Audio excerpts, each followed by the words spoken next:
Here's what the Prime Minister told me when I spoke to him in Longbridge earlier on this week. It's not the government's job to come and bail out the council for its financial mismanagement. The council just needs to do a better job of managing the figures properly and delivering good quality services to residents.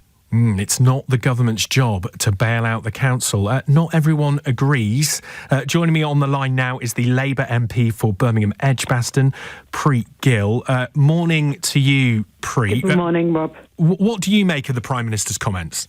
Well, look, I think the Prime Minister's comments just show that he's out of touch again. I mean, we've seen that people's living standards have meant that, they're really squeezed, which means that there's going to be much more demand for council services. That's exactly what we've seen in Birmingham. That puts more pressure on local authorities. So to manage demand, this idea that local authorities across the country, actually, many of them have had to make very short-term decisions which don't help them in the long term, which is they're having to make staff redundant. They're having to sell assets.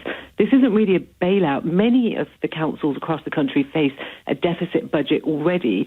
So interpreting this as somehow a council failure is at best reductive and at worst it's really misleading. This is a city council that's had £800 billion taken from it, from the government. So we're not asking for a bailout.